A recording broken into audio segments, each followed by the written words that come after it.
I'm Brett. And I'm Alice. And we are the Prosecutors.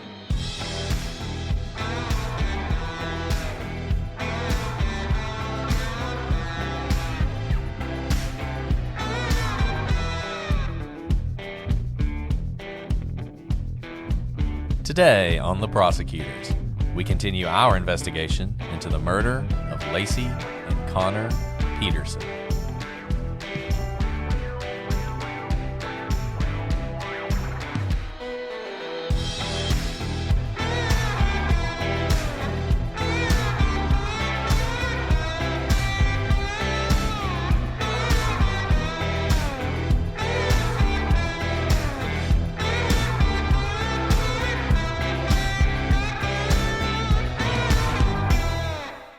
Hello, everybody, and welcome to this episode of The Prosecutors. I'm Brett, and I'm joined, as always, with the Mona Lisa of co-hosts, Alice.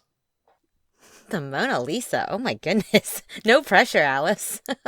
Trying to change it up a little bit. I mean, it's possible people might think that means like the most overrated thing in the Louvre, but that's not what I'm going for. I'm going for the exquisite piece of art that the Mona Lisa is. You know, when you have to explain a joke, it means it's not funny. So if you have to explain the descriptor, I don't know what that means. Oh my. Well, I can't let your head get too big, Alice. Then you'll go off. You'll be doing a solo podcast career without me, and then what would I do? I'm nothing without you. You know that. Like, literally. What would I do at work? I'd be so bored. Oh, whatever. I just don't want to be, the police without Sting, or Hootie without the Blowfish, or whatever. Anyway. So, everybody, this is our, Alice? I don't even know anymore. Our 5th episode. That sounds good. Scott Peterson. It's a record. This is the most episodes we've ever done on a single topic. So we'll try and keep the chit-chat to a minimum here so we can actually get into this. We're going to see what we do today. If we finish the case, great. If not, we will release another episode tomorrow. So you will not have to wait another week for the final episode. We are finishing up Scott Peterson this week, no matter what. So that's our promise to you, and we're going to see whether or not we can keep it. We've been through a lot of the prosecution's case, but there's still some more stuff that we want to get into, and I think that really starts with what the prosecution was doing, or not the prosecution really, but the police were doing as soon as Lacey went missing. You hear a lot in cases like this, that the police very quickly focused on a suspect, and sometimes that's used as a negative, that they focused on a suspect too quickly, and because of that, they didn't really look into other possibilities. And a lot of people have said that about this case. And so let's talk about what let's talk about what the police did in the days after Lacey went missing. Right. So, of course, there was a search that was launched as soon as it was discovered that Lacey was missing. Now, the going defense theory is that Lacey was either kidnapped by someone else near her home or in the park when she walked her dog down there. But the police searched the park, including with canines, and found absolutely no trace of Lacey. And the police interviewed the folks in a homeless camp that was near the park, and none of them saw anything. A lot of people find this very controversial because if you've watched the Scott Peterson documentary, you know that there are a lot of eyewitnesses who say that they see a pregnant woman walking a dog who looks like Mackenzie, who's a golden retriever. We're going to talk about that when we get into the defense side of the story, but it's certainly the case that people say that. There are a lot of people who have come forward to say that. We'll talk about that in more detail in a little bit, but I think one thing that should be highlighted is what Alice just said. The police did look to see whether or not Lacey had wandered off somewhere, was walking the dog, or whatnot. They attempted to rule that out, or if it were true, to find Lacey. And while there would eventually be people who came forward to say that they saw Lacey in the park or walking the dog or whatnot, the people that they interviewed in those days right around the disappearance, the people who were definitely there, the people in the homeless camp, did not see Lacey. And the immediate evidence of trying to find some trace of Lacey with their own dogs came to nothing. So we'll talk about those people later on who claim to have seen Lacey, but to the extent people say that the police made no effort to see whether or not Lacey went missing in the neighborhood, that is just simply not accurate. And then let's go to the arrest. When Scott was arrested, they found 4 cell phones on him, his brother's ID, some camping gear, and $15,000 in cash in his car. Remember, Scott was golfing when the police finally cornered him and executed the arrest warrant. And when they got to Scott, Scott had actually dyed his hair blonde and grown a beard, which is also dyed blonde. And he was no longer home in Modesto, California. He was hanging out in San Diego, close to the border.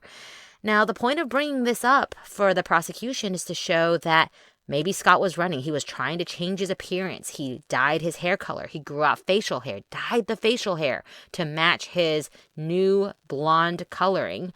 And he had a lot of cash. I certainly don't carry $15,000 worth of cash. And if you are on the run, you don't want to be traced. So carrying cash is a popular method to be able to make a quick getaway and not be traced. And having 4 cell phones, Brett, I carry 2 cell phones, a work cell phone and a personal cell phone, but that's pretty much it. Any more cell phones than that, the prosecution is trying to insinuate and tell the story that he's having burner phones. He's trying to avoid detection. He's making calls from different numbers, generally just trying to fly under the radar or confuse law enforcement as to where he is. And then, of course, there's the brother's ID, Brett. I mean, he doesn't really look like his brother in the ID, but the idea is he's going to try and pass off as his brother, whether it's when he crosses the border or if he ever needs to show an ID for whatever purpose. He can show his brother's ID so that if he, say, goes and buys alcohol at the corner grocery and the police come in and say, have you seen this guy named Scott Peterson? They think, no, the license I looked at was for another person. And Scott has excuses for really all of this. This is like so many things in this case. Scott has a story that he tells about why this is true. I forget the excuse for the cell phones, but for the brother's ID, he was going to play golf, and apparently he would have gotten a discount if he used his brother's ID. The $15,000 cash, there's this very convoluted story about how somebody took out cash accidentally and somehow it ended up with Scott, and I never really understood what they were trying to say, but he does have a purported explanation for that. He's in San Diego because that's where his family is, or that's what he says. And he says he's grown a beard and he's dyed his hair because he wants to avoid the media. So it's not that he wants to go on the lam and evade detection, though all of these things would make you think he might be doing that. It was each individual thing has its own explanation. The reason this is significant, when you're in a trial, an attempt to escape is proof of sort of consciousness of guilt, is what typically they say in cases like this. Because you were trying to flee the jurisdiction, you're showing that you know you're guilty, and you know if you're arrested and tried, you'll be convicted.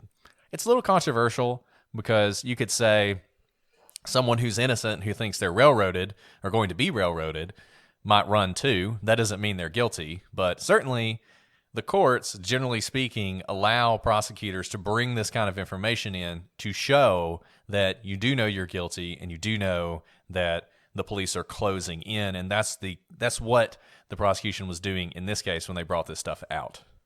Right. And you know what's reminding me of this as we're going through this, Brett, is there's so much the prosecution is bringing in, but it is a bit scattershot.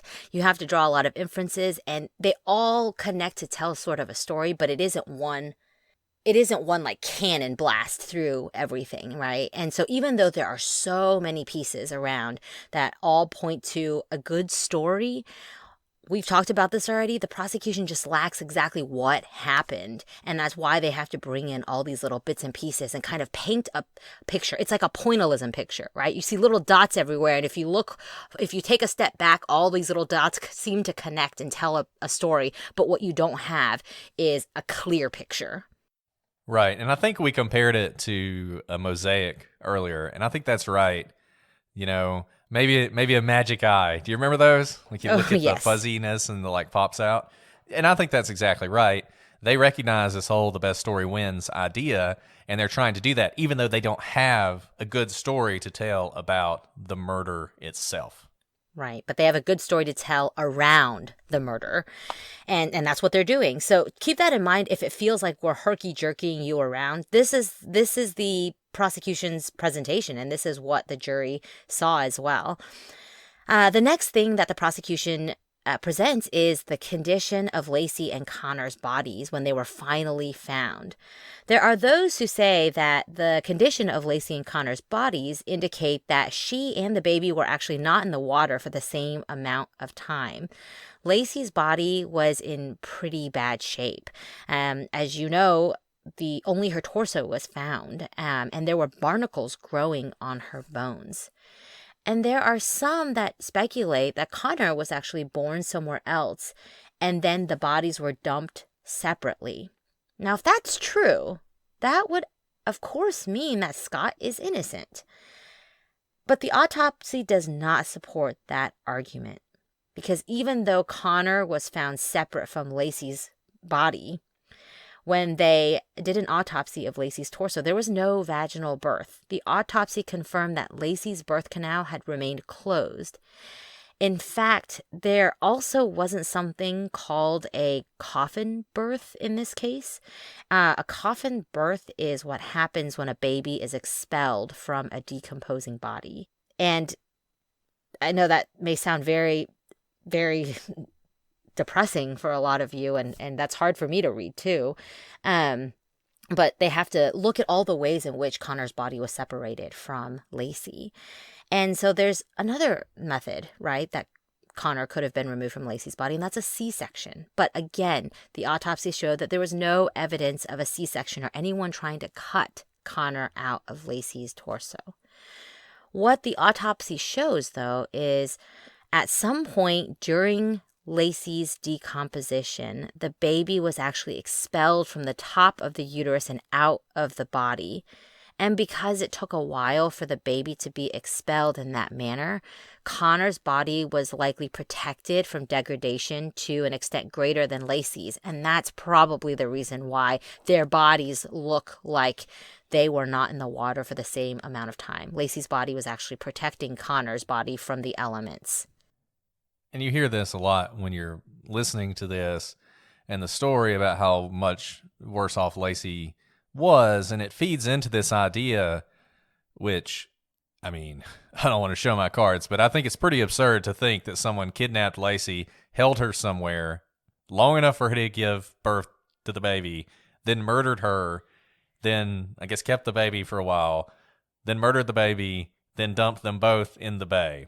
But I guess dumped Lacey in the bay earlier than they dumped Connor in the bay because Lacey needed to be in the bay longer so that she could decompose more, and then they dumped Connor. I mean, I don't really understand how this would have happened or how this would have worked, but you do hear this a lot because one of the things, Lacey had to die that day if Peterson did it, and Connor had to have died, obviously, that day if Peterson did it. And so there are just people who think, look, you dumped a body in the bay, you should have equal amounts of decomposition. But there's a couple things that cut against that. I mean, as Alice said, the baby's protected by the mother's body. I mean, that's just all there is to it. Lacey was exposed directly to the elements. It would have been Lacey that would have had weights tied to her, which is probably what led to the separation of her arms and her legs and her head.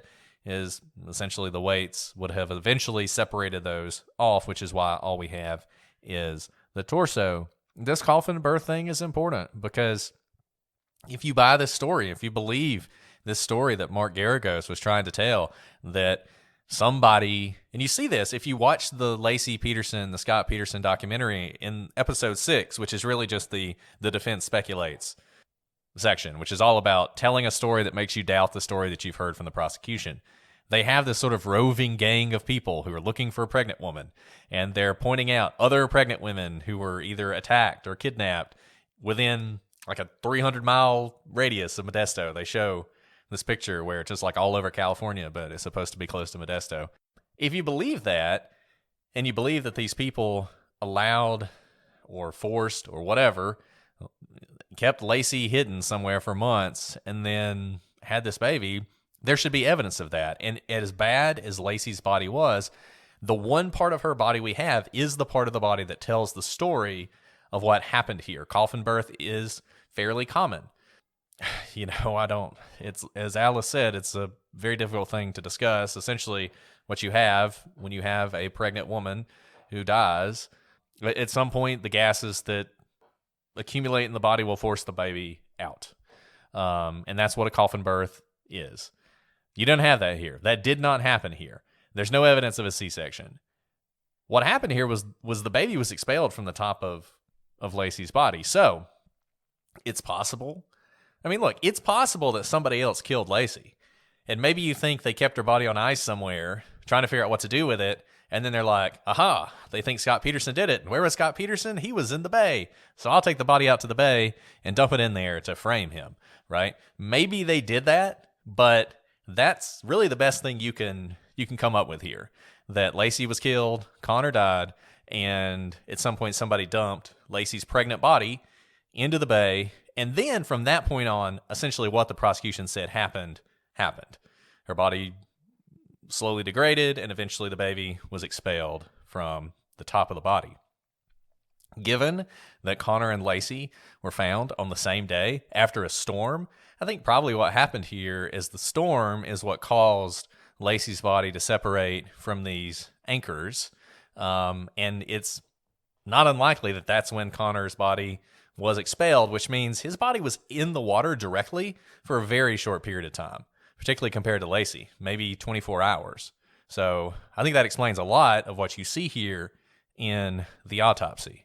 Right, because if they were separated for longer, it's unlikely that they would have been found in relative close proximity on the same day. Right, exactly. It's almost impossible to believe that would have happened. And this leads into the other thing, which was a big deal in the prosecution's case, because once again, they want to show that Lacey died on the 23rd or the 24th, and that means Connor died on the 23rd or the 24th. Now, we know that Lacey was due on February 10th, 2003. So we're talking, essentially 2 months, less than 2 months after she disappeared. So a month and a half, I guess, give or take. And she, depending on who you believe, she likely died on the 24th, which was about 7 weeks from that due date.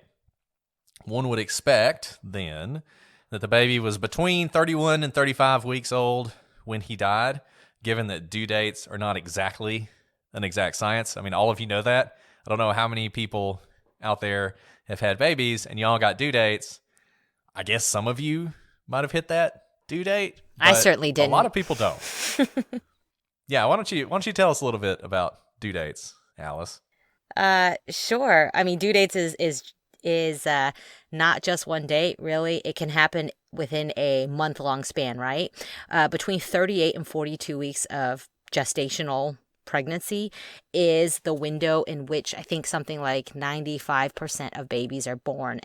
They pick the middle date to say that likely by this point, you probably would have had your baby, but 2 weeks after your due date is still well within the period of an average bell curve of when babies are born gestationally. So I did not have my babies on their due dates. I went past due dates. A lot of people do. Right. And my baby, my daughter, was born a couple weeks early. And, I know a lot of women who their due date comes and the baby hasn't been born, and they're kind of like, what's going on here? Am I going to have this baby or not?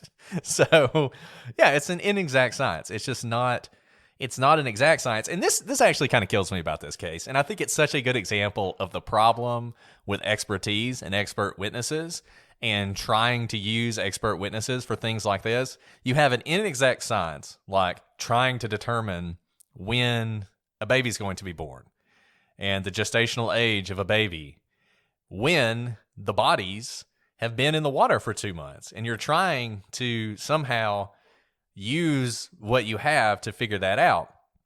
The prosecution called a pathologist, their expert, to the stand.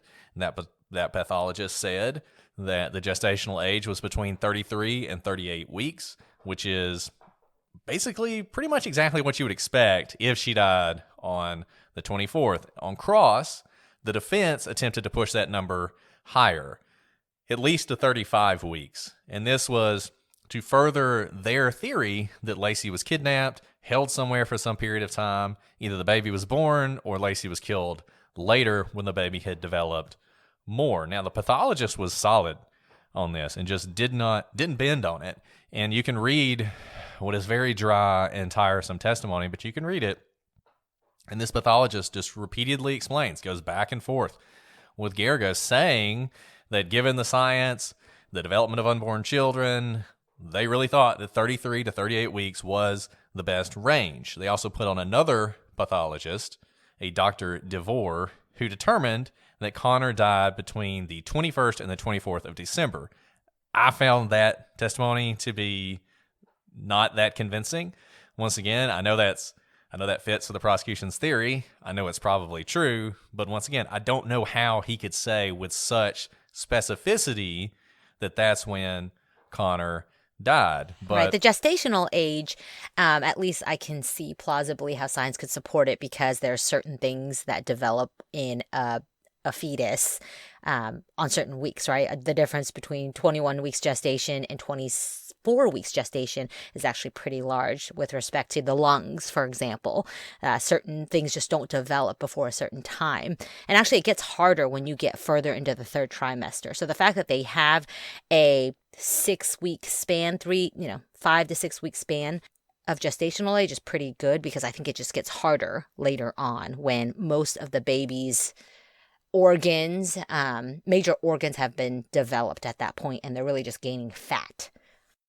And I really think this is an interesting question about whether or not this was a good thing or a bad thing for the prosecution to do.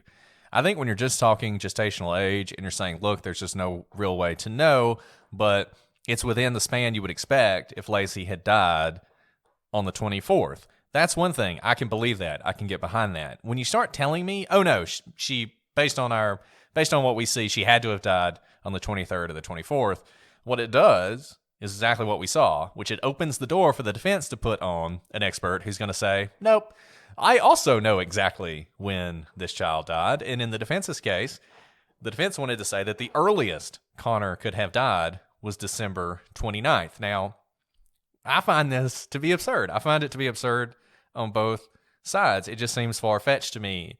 I do not understand how a doctor could say with certainty that a body in the water for 4 months at least, died without question no earlier than December 29th. To say December 24th, that's crazy. It must have been at least 5 days later. 5 days. That's all we're talking about here. It's not like we're talking about months here. And I think cross-examination really kind of bore this out. The prosecution, and this became a big thing, that the doctor just kind of, and it's funny, when you read the transcript of this doctor's cross-examination, you can see him sort of backtracking in the transcript, but the cold transcript apparently just does not tell the story. Apparently, when he is doing this backtracking, he's like completely collapsing on the stand and appears incredibly flustered, like he has no idea what he's really talking about, and apparently made a big impression on the jury. But in any event, his entire assumption was that Lacey found out that she was pregnant on June 9th and then immediately told her friends and her family, a fact that was disputed, and you can imagine why that would be disputed. I mean, it's not even just disputed, but the June 9th date, it's not like you conceive and it's like the sperm meets the egg and you're like, I'm pregnant today. I mean, right. I will say that among my pregnancies, they were wildly apart, because one of them I was like, I'm probably definitely pregnant. And it was like weeks later in the pregnancy than my other pregnancy, because I knew what to expect, right? When I was pregnant again, I was like, oh, I know what this is. And I found out weeks earlier gestationally. So just to say that she found out on June 9th, that could mean anything. Some people take pregnancy tests and can tell, days within a missed period, whereas other people, because it's all about is it HGC hormone? HCG? HGC, I Not a think, human science growth major. hormone. Don't The know. human growth hormone doubles every 24 hours. And so some women, it doubles faster than others. And that's, how you tell the health of a baby. But all to say, you can tell on a test based on that hormone. And it depends on the time of day you take it. It's more likely to pick it up if you pee on a stick earlier in the day than later in the day. And all that makes a difference of when you can find out, how early you can find out you're pregnant. So just to say that Lacey herself found out she was pregnant on June 9th doesn't tell you anything about the gestational age of the baby, except that you're probably within a 3-month window. Yeah. I mean, we're talking about a matter of days here. Days, right? But I don't think there's any way, once again, with bodies that have been in the water for that long, that you're going to be able to tell exactly when this baby died. And you see that on the documentary. They really oversimplify this when they're trying to undercut the doctor's testimony and talking about bone growth and all this other stuff. Essentially, the things that you would do to figure out, if a woman with a child, an unborn child, was killed today and they had the body today, they can do these tests on bone growth and all this other stuff and sort of figure out, generally speaking, exactly how far along the child is. But in this case, even though the baby was protected, decomposition was underway, and the bones were just they weren't solid anymore. You just couldn't do that kind of measurement. You couldn't do the kind of measurements you would normally do. It just wouldn't work. And so they were having to put all these things together to try and figure this out. And then for either side, frankly, to try and throw a dart at a calendar and say, aha, it couldn't have been any earlier than the 29th. And the prosecution's like, no, it couldn't have been any later than the 24th. It's absurd. I just think it's absurd. And I think it's absurd either way. I don't think it proves anything as far as it goes with Scott's guilt, and I don't think it proves anything as far as Scott being innocent. Right. I think the prosecution was in a rock and a hard place here, because I don't think they could have left this big question out there unanswered. So I think they had to address it, and they probably were trying to determine whether they wanted to bring it in their case in chief or to wait and see what the defense did and cross-examine. But that's very risky, because if you are not if you don't tell the story of the gestational age of Connor and you wait until the defense puts on an expert, you don't then get to bring on an expert after you see their expert. You have to present all of your case in chief at the same time before you do something that we call rest. So if you've watched law shows, the prosecution, when they're finished presenting their case in chief, they say the prosecution rests. And they do that because they are supposed to have met their burden by that point. And if they haven't, the defense can actually make motions to dismiss the case before the jury even gets to determine innocence or acquittal or guilt. And so I can imagine that this may have been a conversation with the prosecution of whether to bring this up. And at the end of the day, it's a weak argument for either side, but I think they had to address it because they couldn't leave it to chance that the defense would present something and they have no rebuttal. Instead, what I think you have is battle of two weak experts, or multiple weak experts on either side. No, I think that's right. And, at the end of the day, the jury got to hear this testimony and got to make whatever decision they wanted to make. Personally, I think the weight of the evidence bears out that Lacey was killed very shortly after the 24th. I mean, even if you're the defense, it was shortly after, the 29th here. So I do think the weight of the evidence bears that out. I think trying to pin down to a particular day is a little bit difficult. We're going to pay some bills. We'll be right back. So that's basically it for the prosecution's case. I say that, this case went on for months. There were a lot of witnesses called. A lot of them testified to very small, discrete things. But this was essentially the case that the prosecution put on. You probably noticed. This is a very circumstantial case. And it's circumstantial beyond what we normally mean. There are no fingerprints in this case. There's no DNA in this case. The defense harps on the idea that there's no forensics in this case. And that's true. That's true. And the defense is playing on what some people have called the CSI effect, this notion that if there's no forensic evidence, well, then how could you ever know whether or not Scott killed his wife. The prosecution's case is a very classic type case. I mean, think about how they prosecuted people before they had things like forensics.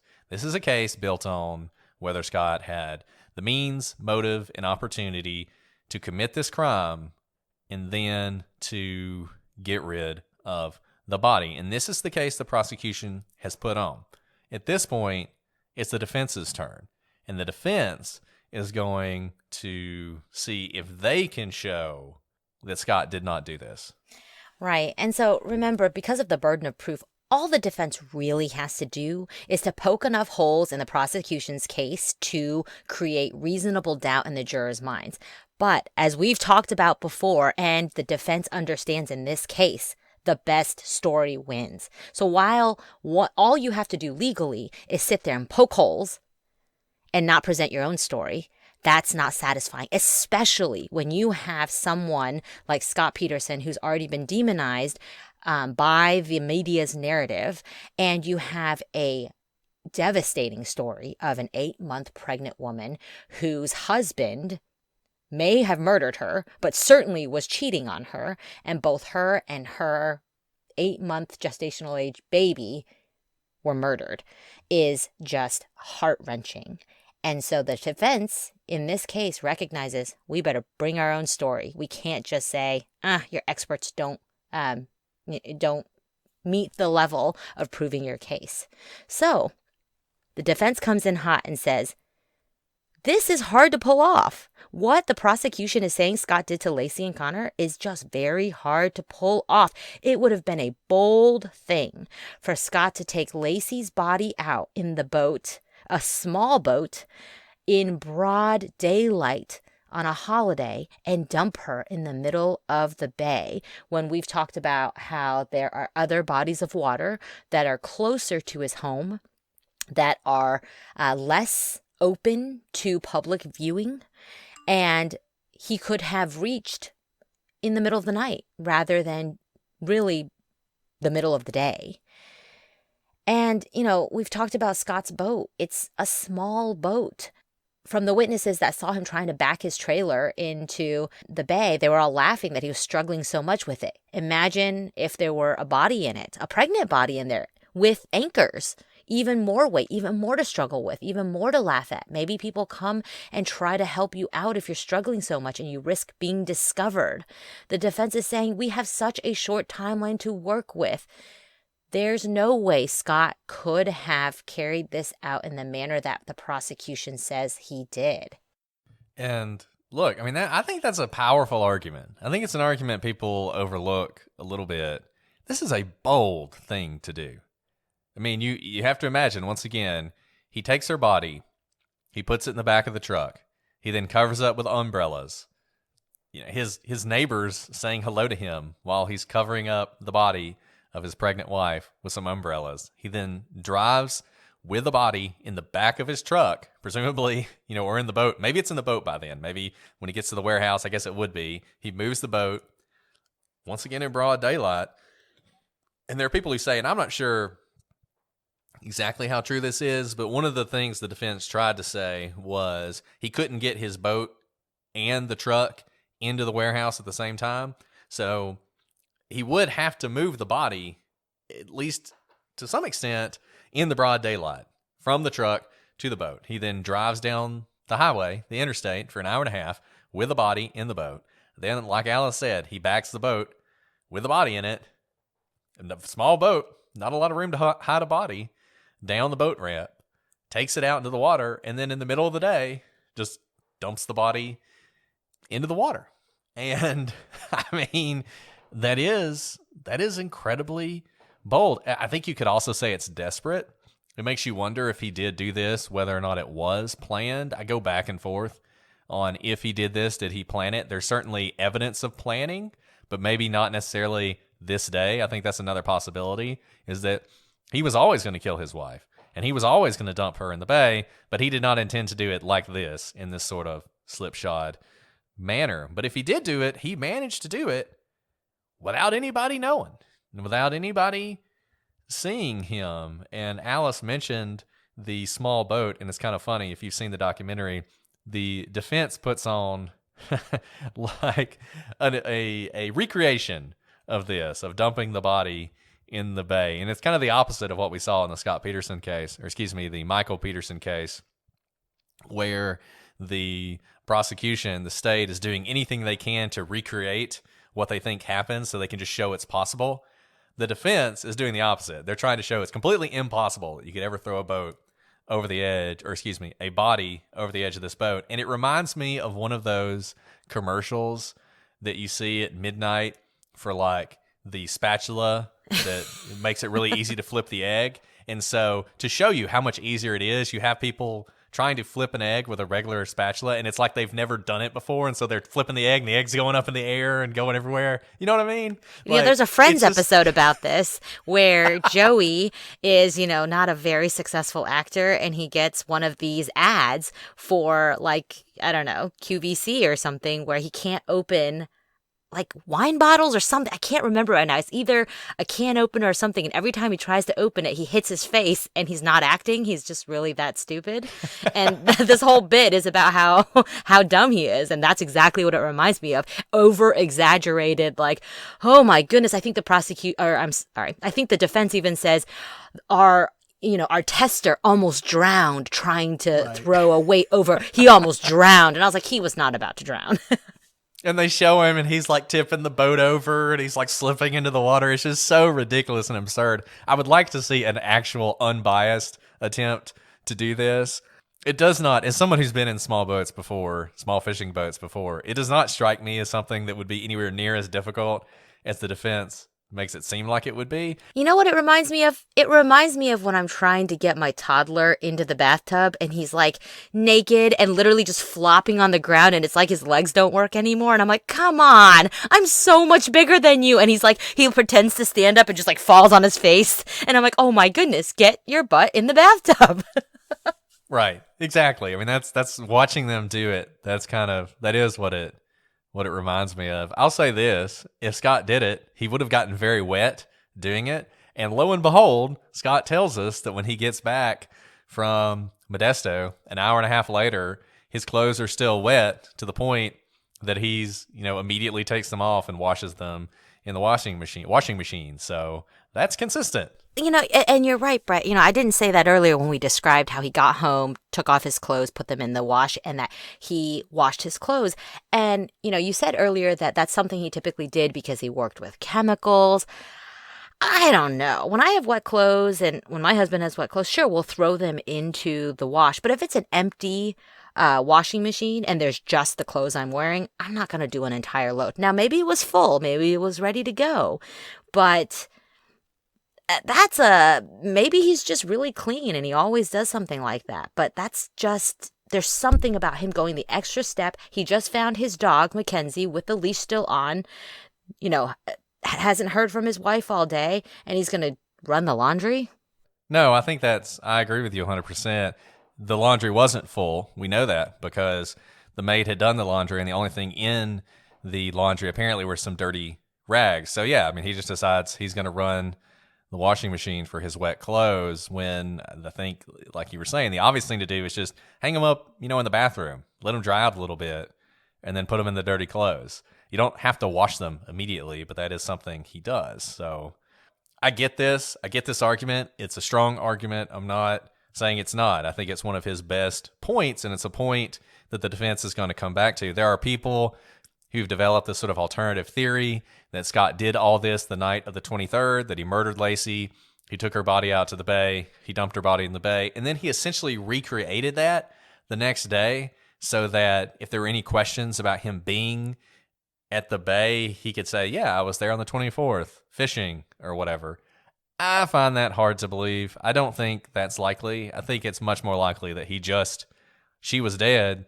And look, when you got a dead body on your hands, you got to do what you got to do. You got to make a decision on how you're going to deal with this, and then you have to follow through with it. So if he murdered her and he decided, I'm going to dump this body in the bay, and maybe, like I said, he had this plan laid out of what he was going to do, and he had the weights ready to go, and he was going to do it at just the right time, and then she found out about Amber, or they got in a fight, or he killed her accidentally, or whatever. The plan has to go into effect, even if this is not the ideal time to do it. Right.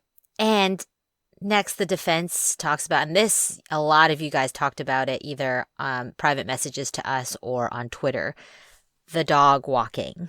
So a number of people seem to have seen Lacey walking Mackenzie, her dog. For instance, Vivian and Bill Mitchell said that they saw Lacey walking the dog that morning. And we should note that they don't say they see Lacey. They don't know Lacey, but they describe a woman who is clearly pregnant with a white blouse and black leggings walking. And I want to just stop here because you've just made a really important point that I want to highlight. Whenever the defense talks about this, they always say people saw Lacey. That's what they always say because they want you to believe that. They want that to get in your head, that all these people saw Lacey. That is not what they saw. Well, I mean, it might have been what they saw, but that's not what they're saying. They're not saying, I know Laci Peterson, and I saw her walking her dog that day at this time. It's typically people who do not know Lacey. It's people who have a description of Lacey from later on, who've come to the police and said, on that day, I saw a woman fitting her description walking her dog. And that is a really important distinction that the defense always elides. Huge distinction. In fact, if I were the prosecution and they are framing questions like that, I would probably object as argumentative because the prosecution is arguing that it's Lacey and not letting, not having the witness testify. And we're going to talk about this later, but we're putting this in the defense story in the defense camp because you hear about it so much, and you hear about it so much in the documentary, and you hear about it from Scott's appellate counsel. But there's a reason the prosecution couldn't object to these stories, and it's because these witnesses never testified. So we're talking about them, and we're laying them out for you, but they never testified. In other words, we're giving even more story. We're giving even more to the defense's story than the jury would have heard because we feel like this is important to address since a lot of you know about this particular storyline. Now, Homer and Sue Maldonado say that around 10 a.m., they go out driving to deliver Christmas presents and they see a very pregnant lady struggling with a dog. The assumption here is that, again, it's Lacey, but they do not say Lacey. They do not know Lacey. They just state that they see a very pregnant lady struggling with a golden retriever. One thing I want to note about this is what we do know about Mackenzie, and we said this, I think, in the last episode, is that she's a golden retriever, and she's actually a pretty old dog and sleeps all day. It doesn't seem to fit the description of the Mackenzie that we seem to know, that she would be pulling or struggling with a very pregnant Lacey. And I've had dogs who are very bad on a leash, right? They see a squirrel and they go after it. And when I've thrown out my back, I don't walk my dog because I know that if they see a squirrel, I'm going to be flat on my back. And so if Lacey knows that she has difficulty walking, she's had a difficult pregnancy. So if Mackenzie is a difficult dog, which she isn't, I don't think Lacey would be walking her. Now, those are not the only people who state that they see a pregnant lady walking a dog. Tony Freitas says that he saw a pregnant woman walking a dog that morning. Frank Aguilar and his wife also see a pregnant woman with her dog. Diana Campos is a woman who is taking a break while she is working at a local hospital, and she's behind the hospital smoking a cigarette, looking into the park. She says she looks across the creek into the park, and she sees a pregnant woman walking a dog. She also says that two men were following that pregnant woman, and that the dog was barking at Lacey, and the two men said, "Shut that effing dog up." By the end of all of this, around 11 people say that they saw a pregnant woman walking a dog. One thing to consider. Do you try and kidnap a woman in broad daylight with a dog? I think that's a great question. Yeah, I mean, here's the thing with home invasions. So basically, for all of you out there, all the research shows that there's almost no deterrence to someone who is determined to break into your house. They can break down doors, windows. Security systems and floodlights do not deter criminals who want to break into your house. Basically, they did this survey of people who were serving time for actually breaking into homes to say what would actually deter you. How would you choose to skip a house in your line of work? And repeatedly, people said, lights don't deter us. People being home doesn't deter us. Security systems doesn't deter us. Gates don't deter us. The only thing that would make them think twice is a big dog that barks, or any dog really that barks. If they walk up to a house and they hear a dog barking, that is basically the only thing that will make them change their mind, because the dogs could attack them no matter their size. They could alert people in the house and outside of the house about what they're about to do. And also, you can't shut a dog up while you're trying to burglarize a home. So you need some time to be able to break into the house and take things. The dog is a constant alarm. And so I would think this applies to someone who's walking with a dog as well. You don't want to mess with someone with a dog. You don't know if this is a sweet old golden retriever or a crazy golden retriever who has mental issues and will snap at you the second you look at him sideways. Yeah, and look, I know somebody's going to write in with stories about woman attacked while walking her dog or whatever. It happens. I'm not saying it doesn't happen, but Alice is absolutely right. Again and again and again, you hear from people that that's the thing that deters them. If there's a dog, they avoid it. I think there's even been serial killers who talked about this. Maybe BTK. I can't remember. There are certainly people who've talked about this, how if there was a dog in the home, they move on. It's just not worth it. And this is not in the home. This is in broad daylight. In the middle of the day. You have to believe that these people decided. And once again, who do criminals go after? They go after people who are weak, who can't defend themselves. A pregnant woman might be that. I can see a pregnant woman being an easy target, but not when she has a dog. Taking the chance to go after someone like that when they have a dog, to me, seems utterly unbelievable, particularly to just let the dog go. If Mackenzie were dead somewhere or injured, I could maybe see that. But once again, you have to believe they kidnapped Lacey. Mackenzie, who we know was very territorial and protective. We know that from the testimony of the postman who testified in this case and talked about how Mackenzie barked at him all the time and was very protective. And Mackenzie would have been very protective of Lacey. He would have barked like crazy. Even if he didn't bite, he would have barked like crazy. And the idea that you wouldn't do something to shut that dog up is hard to believe.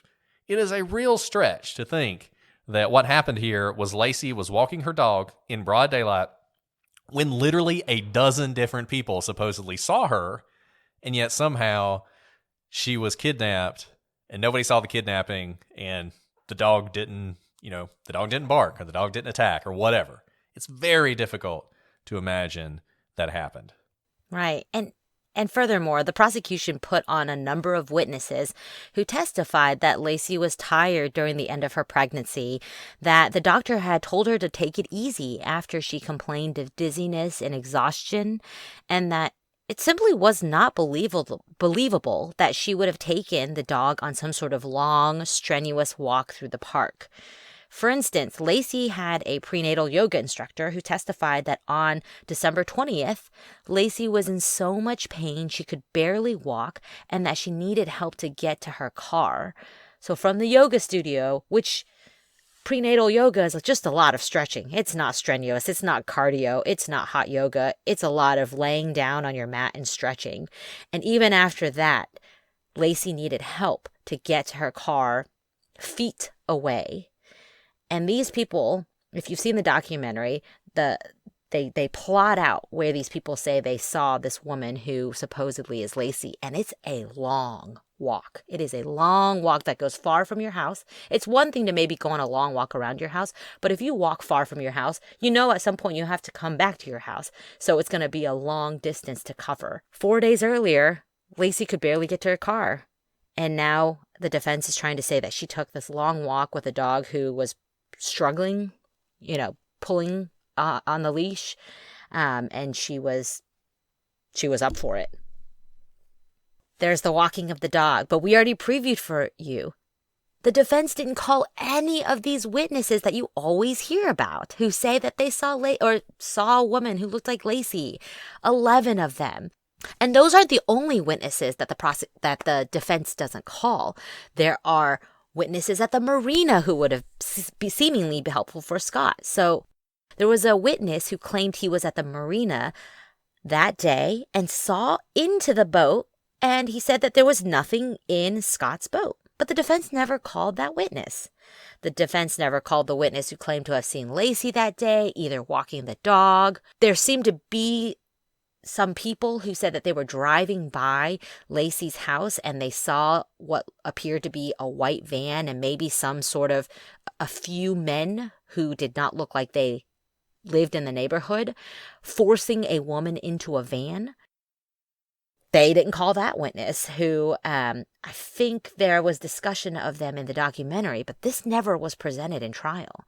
And there was another witness who saw a pregnant woman walking a dog that day, called it into the police, and then when the witness was shown a picture of Lacey, was certain it wasn't her.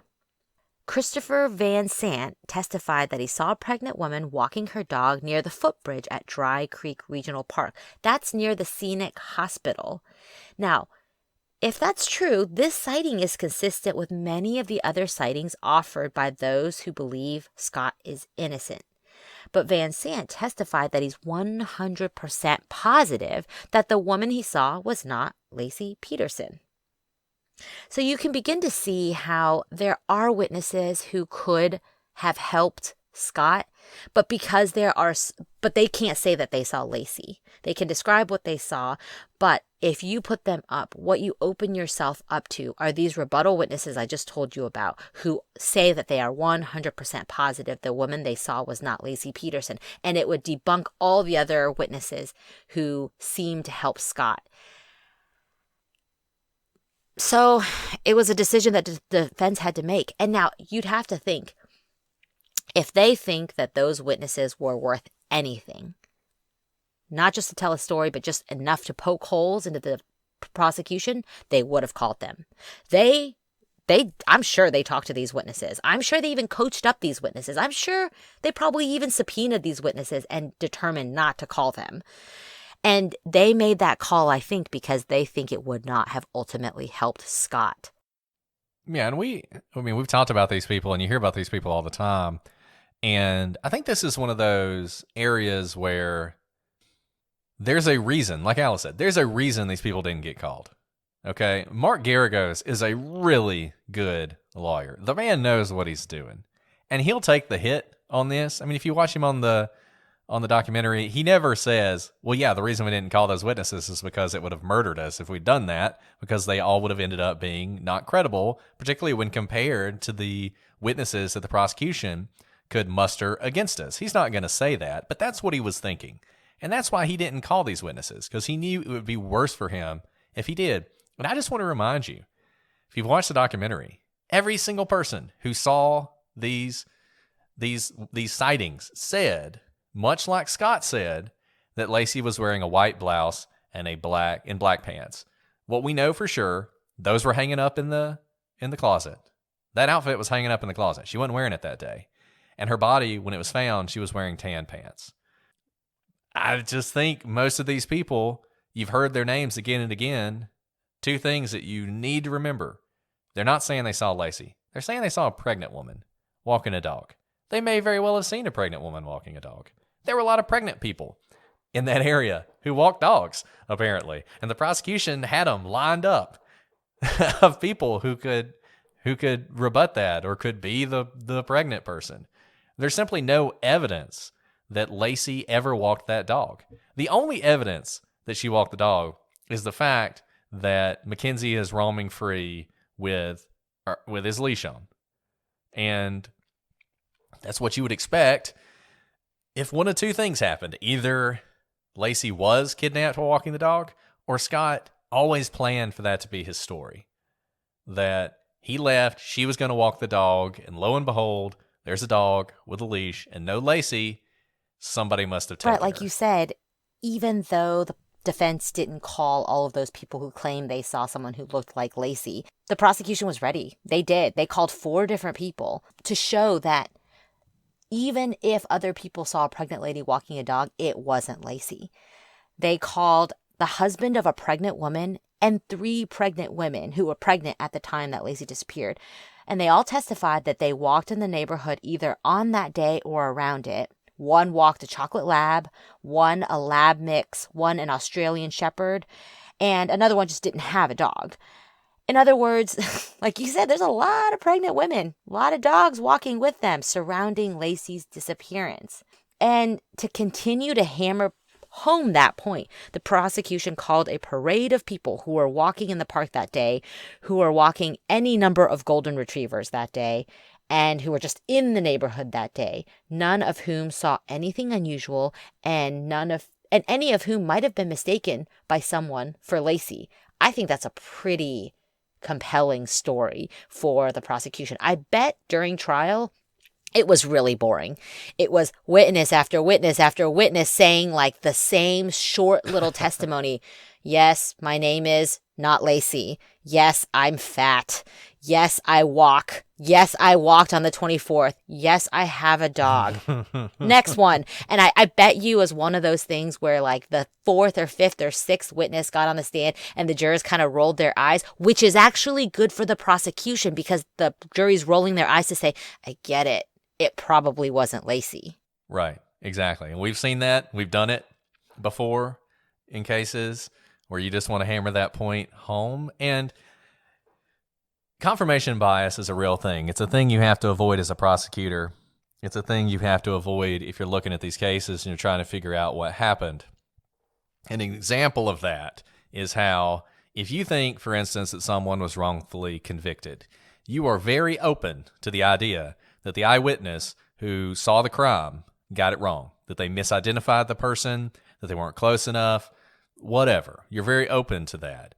And yet, when you have a situation like this where people want to believe that Scott is innocent, they hear someone saw Lacey walking her dog and they just believe it without questioning it.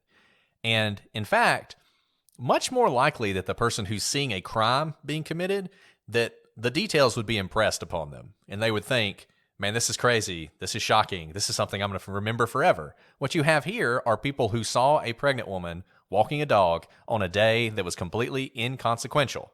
Later on, it became consequential. And they thought, I did see a woman walking a dog, and I think she was pregnant.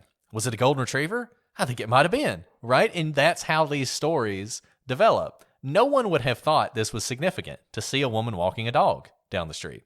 They just wouldn't. It wouldn't be important. And to think that their memories are perfect, I find a hard time putting as much credence into this as a lot of people do. And a lot of people, this is the most important thing about this case. This is what convinces them that there's reasonable doubt here, and Scott didn't kill Lacey. It's all these people who saw Lacey. And just a couple things on that. The most powerful one is that Mark Garagos, who is a very good lawyer, who knows how to poke holes, did not call these people.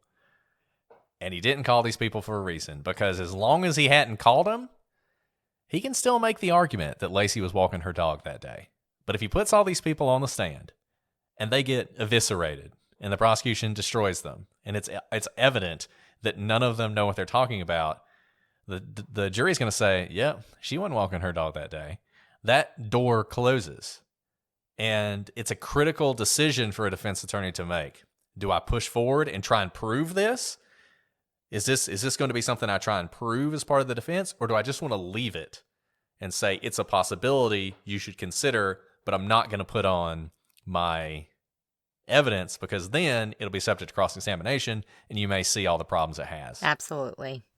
Now, a variant of this, which is a little different, and I think in some ways is more believable, in some ways is less believable. As I just said, you would imagine that seeing a crime happening would be something that would be impressed upon you that you might remember more. And there was someone, a Tom Harshman, who people have pointed to before, who was a retired police officer who claimed that he had seen a pregnant young woman being pushed into a van on the 24th. He claimed that he'd seen a man standing over her as she squatted to urinate with her back up against a chain link fence. He described the man as in his 30s, tall, thin, with a ponytail, dirty blonde to gray hair and scrubby looking, which is a pretty good description. It's not a vague description.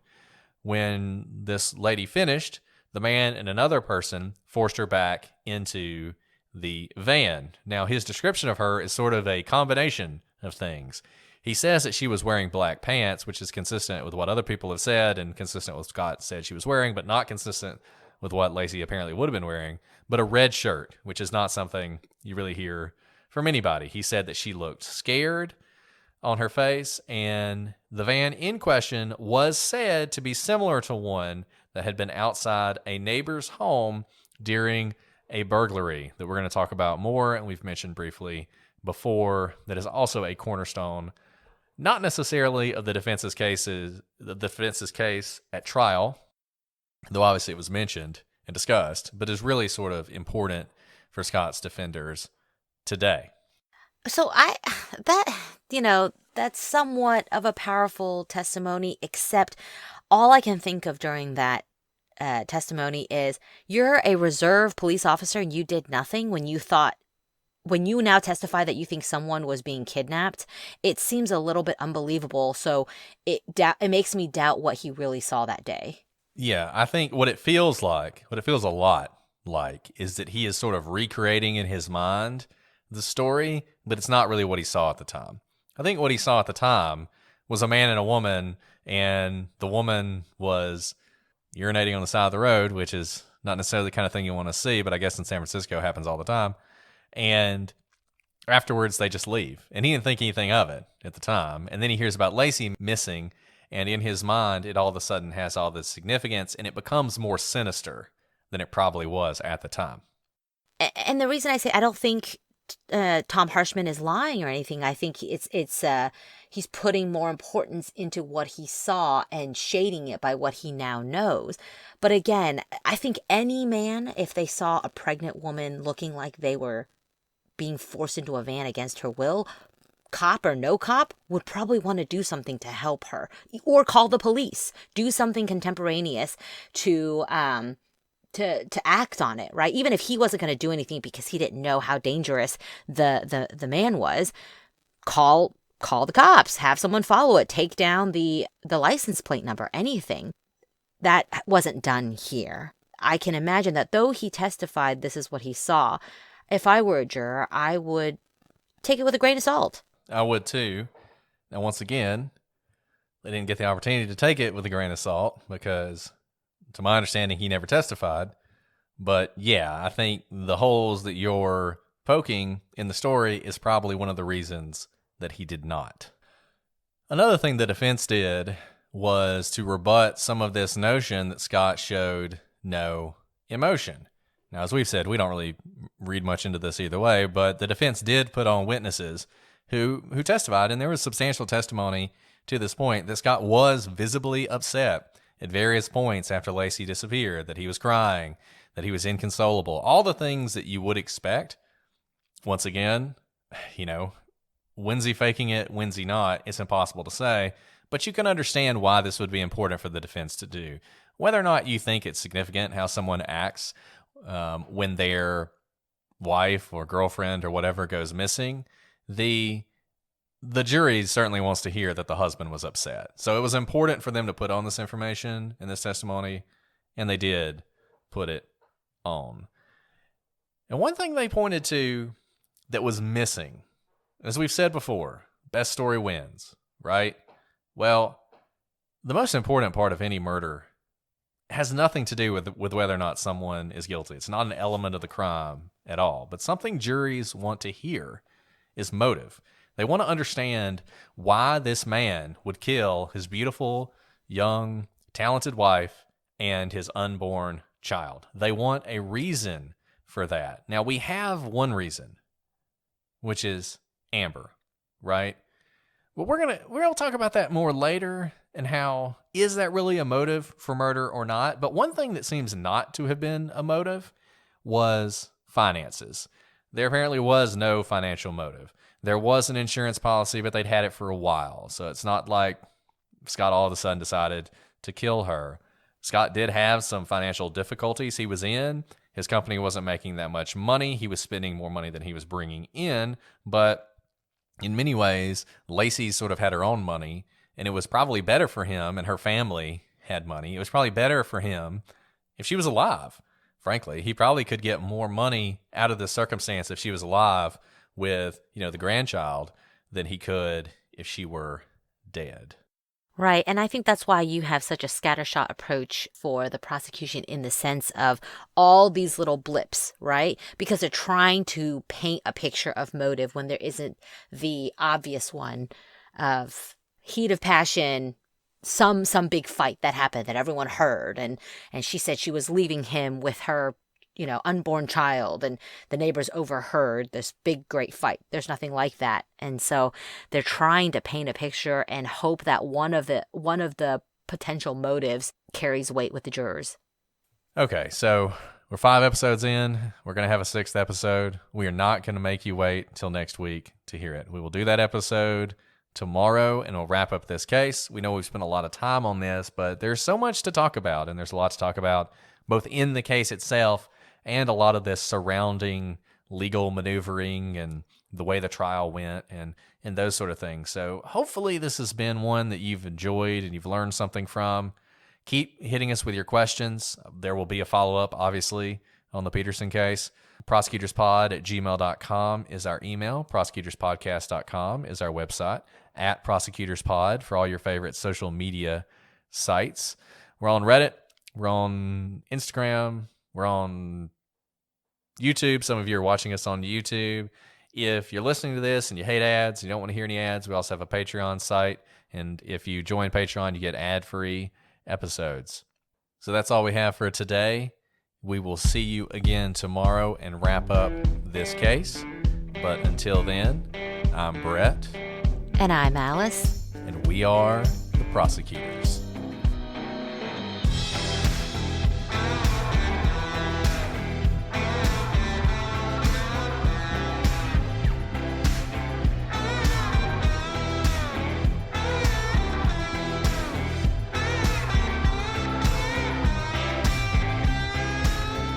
It's funny. I dated a lot of people in college. You need to. I feel like you need to save this for. I feel like you need to save this for the podcast. I don't know where this is going, but I feel like it's gonna be golden. Well, no, I don't know if it's golden. I dated a lot of people. I like women. I really like women. I'm a big fan of women, right? But when I got married, and really before I got married, but particularly when I got married, it was like, okay, I'm getting, this is I'm now in a committed relationship. That's the best way to do it, in my opinion. These people who date one person their whole life, I don't know how they do it. I'm impressed, but my friends who married their high school sweethearts, I'm like, how? Yeah. You need to date a few crazy girls before you find the one. That's my position.